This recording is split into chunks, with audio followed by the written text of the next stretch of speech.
بشر المنافقین بأن لهم عذابا علیما، سورۃ النساء آیت نمبر 138۔ اللہ تعالیٰ فرما رہا ہے بشر المنافقین بأن لهم عذابا علیما، منافقوں کو خوشخبری دے دو۔ آپ صلی اللہ علیہ وسلم سے فرما رہا ہے اللہ تعالیٰ، کیا فرما رہا ہے کہ منافقوں کو خوشخبری دے دے کہ ان کے لیے ایک دردناک عذاب ہے۔ غور کیا ہم نے ترجمے پہ، کیا ترجمہ فرمایا؟ ترجمہ ہے اس کا بشر المنافقین بأن لهم عذابا علیما، منافقوں کو خوشخبری دے دے کہ ان کے لیے ایک دردناک عذاب ہے، یعنی عذاب کی خوشخبری دینے کے لیے اللہ تعالیٰ فرما رہا ہے ان سے۔ کیا فرما رہا ہے؟ عذاب کی خوشخبری یا غم کی، میں نے آپ کو آگے بولوں یار آپ کے لیے غم کی خوشخبری ہے تو ہو سکتی ہے، اور عذاب کی خوشخبری ہو سکتی ہے؟ نہیں ہو سکتی۔ لیکن اللہ تعالیٰ تنزیہ ان سے فرما رہا ہے، کیا فرما رہا ہے کہ ان کو خوشخبری دے دے منافقوں کو، ایک دردناک عذاب تمہارے لیے بالکل تیار کھڑا ہوا ہے۔ اس آیت میں اللہ تعالیٰ نے واضح طور پر فرما دیا ہے کہ یہ لوگ منافق ہیں اور ان لوگوں کو عذاب کی بشارت بھی دے دی گئی ہے۔ یہ عذاب کی بشارت دینا تنزیہ انداز ہے۔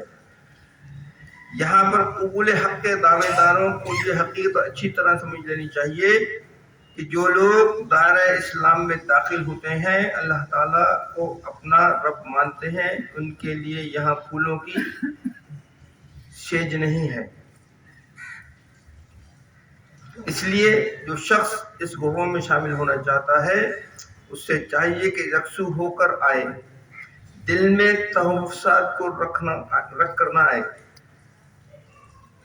دل میں تحفظات کو رکھ کر نہ آئے، کیونکہ یہاں پر قدم قدم پر آزمائشیں آئیں گی، اس لیے کہ یہ اللہ تعالیٰ کا اٹل فیصلہ ہے۔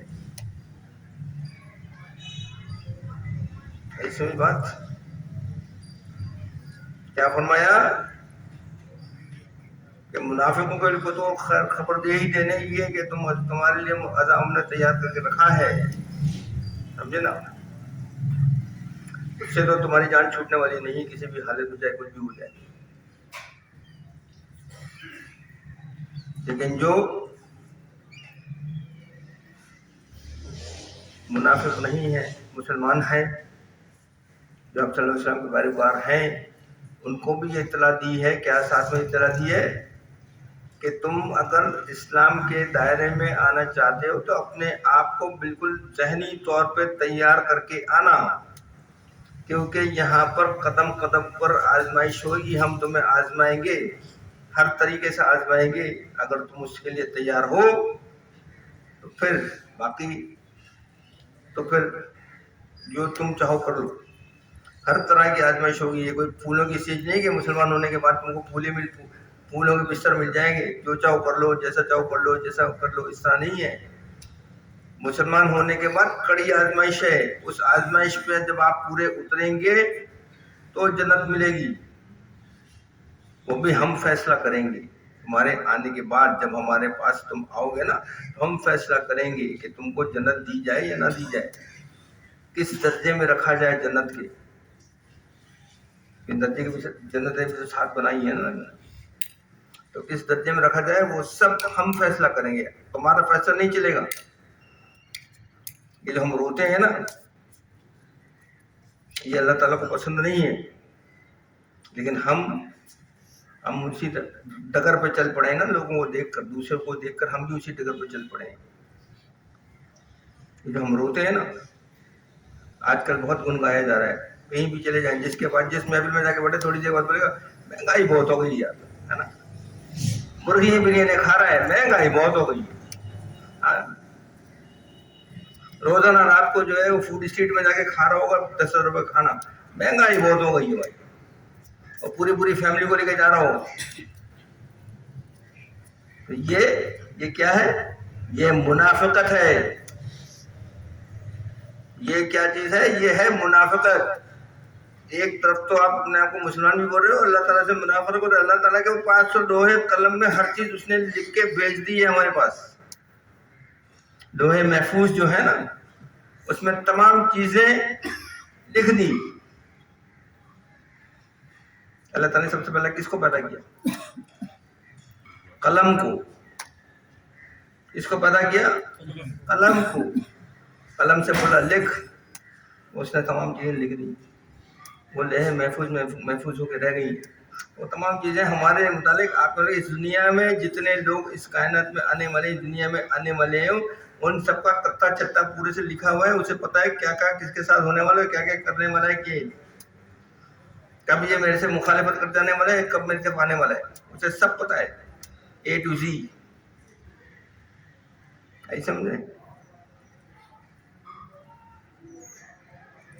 تو میں جو چاہوں گا کروں گا. میرے پاس تم کو شکایت کرنے کا کوئی رائٹ ہی نہیں ہے. اس لیے رائٹ نہیں کہ شکایت تو اس سے کی جاتی ہے جو آپ کی شکایت بدل دے، ہے نا. میں یہاں تکلیف میں ہوں اور میں آپ سے آگے کوئی شکایت کرتا ہوں، یہ کرتا ہوں، بولے اچھا یار کوئی فکر نہیں کرو، یہ لو 5,000 روپے لو، ابھی تو گزارا کرو، دیکھا جائے گا. وہاں کوئی چینجز نہیں ہے. وہاں تو جو لکھا ہوا ہے وہ لکھا ہوا ہے، وہ آنی ہی ہے. چاہے آپ کچھ کر لو، 6 مرتبہ مر کے زندہ بھی ہو جاؤ گے تب بھی اگر کوئی مصیبت آنے والی ہے تو وہ آنے والی ہے. اور جو مصیبت آپ پہ نہیں آنے والی وہ نہیں آنے والی. جو راحت آپ پہ آنے والی ہے وہ ہر حال میں آنے والی ہے.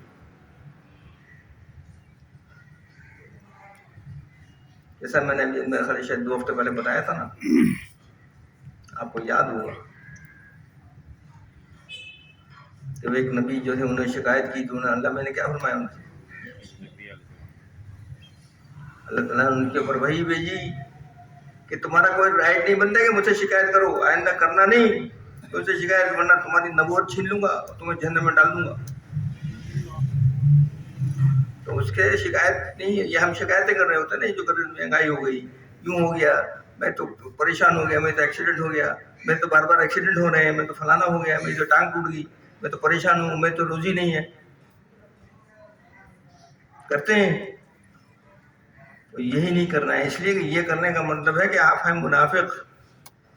اور اگر اس پہ آپ نے خاموشی اختیار کر لی، صبر کر لیا اور شکر کر لیا کہ مولا تیری مرضی، جو تو چاہے کرے، میں تو خاموش بیٹھا ہوں، تو کر جو چاہے کر، مجھے جس طرح زندگی گزارنے کے لیے دے میں گزار لوں گا، لیکن تیرے لیے ایک لفظ تیرے خلاف یا تیرے سے شکایت کے لائن نہیں لاؤں گا. دیٹ از مسلمان، دیٹ از مومن. ایسے بات وہی بنایا. کیا فرما رہے ہیں کہ جو لوگ دائرہ اسلام میں داخل ہوتے ہیں، اللہ تعالیٰ کو اپنا رب مانتے ہیں، ان کے لیے یہاں پھولوں کی سیج نہیں ہے. اس لیے جو شخص اس گروہ میں شامل ہونا چاہتا ہے اسے چاہیے، جو اس گروہ میں یعنی مسلمان ہونا چاہتا ہے اسے چاہیے کہ یکسو ہو کر آئے. ایک طرف اپنا دھیان رکھے کہ جو بھی ہوگا میں نے کچھ نہیں کرنا ہے، میں نے اپنے آپ کو تیرے حوالے کر دیا. بھائی تو جیسا چاہے مجھے لتاڑ دے، میں ایک لفظ شکایت کا نہیں نکالوں گا. کیا فرمایا؟ تو دل میں تحفظات کرنا ہے. تحفظات سمجھتے ہیں؟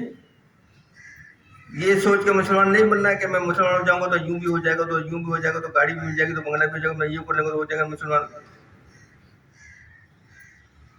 کوئی کسی قسم کی دل میں خواہش رکھ کے مسلمان ہونے کی ضرورت نہیں. مسلمان ہونا ہے سیدھا چلا اللہ تعالیٰ کے آگے سجدہ کر لو کہ جی میں مسلمان.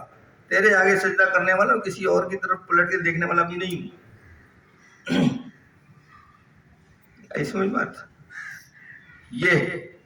اور قدم قدم پر ہم تمہیں آزمائیں گے، یعنی جب تم جیسے جیسے اپنے آپ کو صبر اور شکر کے ساتھ رکھو گے نا، اور جیسے جیسے مطلب وہ کرو گے تو ہم تمہیں ان چیزوں میں آزمائیں گے کہ تم ان میں پورے اتر رہے ہو نہیں. تم سے اولاد بھی لے لیں گے، تمہارے سے دولت بھی لے لیں گے، تمہیں بے انتہا دولت دیں گے، ایسی دیں گے کہ تمہارا دماغ گھوم جائے گا، صرف اس لیے کہ وہ دیکھنے کے لیے تم وہ دولت کو کہاں استعمال کرتے ہو. صحیح راستے پہ استعمال کرتے ہو کہ کہیں اور کرتے ہو. ہم تمہیں اولادیں دیں گے. تم فخر کر رہے ہو کہ میرے تو 11 بیٹے ہیں, میرے تو 12 بیٹے ہیں, لیکن ان کی تربیت کر رہے ہو نہیں کر رہے ہو, تربیت صحیح کر رہے ہو نہیں کر رہے ہو. تمہارے بیٹے جوان ہو کے کیا کرنے والے ہیں؟ دوسروں کو لوٹنے والے ہیں, یا دوسروں کو تباہ کرنے والے ہیں, یا ان واقعی دنیا کے لیے کام کرنے والے ہیں, دین کے لیے کام کرنے والے ہیں. تو یہ اللہ تعالیٰ کی آزمائش ہیں. تو اس صورت کیا بتایا کہ ان کو تو بھول ہی جاؤ گے, اس کو منافقین کو, کیونکہ یہ منافقت ہے. نام میرا لیتے ہو, نام میرا لیتے ہو, اور پرستش کس کی کرتے ہو؟ دوسرے کی. آج دوسروں سے لگا کے بیٹھتے ہو کہ یہ میں فلانے کے پاس جاؤں گا, فلانے پیر صاحب کے پاس جاؤں گا تو فلانا کام ہو جائے گا میرا. ادھر سے کام نہیں بنا تو دوسرے کے پاس چلا جاؤں گا. تو پہلے بھی سمجھا چکا ہوں آپ کو. جس کا دامن پکڑا ہے, جس کی نسبت آپ نے جوڑی ہے, وہ پھر آپ کسی طرح بھی ہو اس نسبت کو چھوڑ کے آپ کو جانا نہیں ہے. اللہ کو چھوڑ کے جا سکتے ہیں آپ؟ ہے کوئی اور؟ پھر کیوں ادھر ادھر بھاگتے رہتے ہیں؟ کبھی ادھر پہنچ گیا, کبھی پاک پٹان پہنچ گیا, کبھی ادھر پہنچ گیا, کبھی ادھر پہنچ گیا. ضروری ہے جانا. بری لگے گی میری بات, جو گیا وہ گیا, وہ سن نہیں سکتا, آپ کی بات کو سن نہیں سکتا. آپ جب تک وہ تھا, جب تک اس کا فیض بھی تھا, جو چلا گیا اس کے بعد بھی اس کا فیض ہو سکتا ہے کہ آپ کے پاس ہو, لیکن آپ یہ سمجھ بولا نہیں یہی ہے کرنے والا, تو وہ نہیں ہو سکتا. جیسا کہ سورہ بقرہ کی آیت نمبر 155 میں اللہ تعالیٰ فرماتا ہے وَلَنَبْلُوكُمْ بِشَيْءٍ مِنَ الْخَوْفِ وَالْجُوعِ وَنَقْصٍ مِنَ الْأَمْوَالِ وَالْأَنفُسِ وَالثَّمَرَاتِ وَبَشِّرِ الصَّابِرِينَ. سورہ بقرہ آیت نمبر 155. اور ہم تم کو آزمائیں گے کبھی خوف سے, کبھی بھوک سے, کبھی مال میں نقصان سے, کبھی جان کے نقصان سے, اور کبھی پھلوں میں نقصان وغیرہ. اے نبی صلی اللہ علیہ وسلم تم بشارت سنا دو صابرین کو, جو صبر کرتے ہیں, ہم پر بھروسہ رکھتے ہیں. ان سے کہہ دو کہ ہم تمہیں آزمائیں گے. آپ بولے مجھے دعائیں مانگتے ہیں, اللہ تعالیٰ مجھے نہیں آزمانا, مجھے یہ نہیں کرنا. اس نے لکھا ہوا ہے لوہے محفوظ میں, آزمائے گا ہی. آپ کچھ بھی کر لو.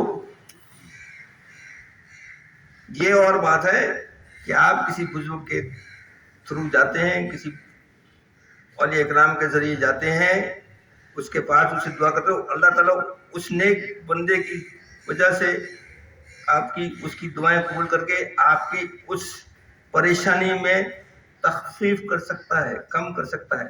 لیکن آپ یہ بولے کہ نہ ہو, یہ ممکن ہی نہیں. یہ چیز ممکن ہی نہیں ہے, چاہے کچھ ہو جائے, پریشانی تو آنے کی ہے. آپ یہ بولیں گے میرے سے پریشانی نہیں ہے, تو پھر پریشانی جب نہیں آئے گی تم صبر کرو گے؟ نہیں کرو گے. تم شکر کرو گے؟ نہیں کرو گے. آئے گی تبھی کرو گے نا کہ ماں اللہ میں ہے. ورنہ نوٹیں آتی ہیں تو آدمی اللہ اللہ اللہ ہو تمہارے لیے, ہمارے لیے کوئی اللہ نہیں. ہمارے یہ قاعدے میں اللہ ہیں سارے, معذرت کے ساتھ برا نہیں مانے گا.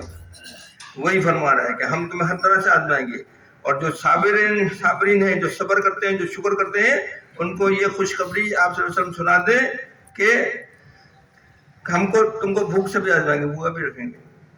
ہمارے اوپر ڈیپینڈ کرتا ہے ہم تمہارے لیے کیا چوز کرتے ہیں. تم کو خوف سے آزمائیں گے. ہوتا ہے نا بعض دفعہ کوئی بات ہوتی ہے آدمی کو خوف آ جاتا ہے. جیسا آج کی مثال دوں, آپ پتہ نہیں آپ لوگوں کو خبر ہے یا نہیں ہے.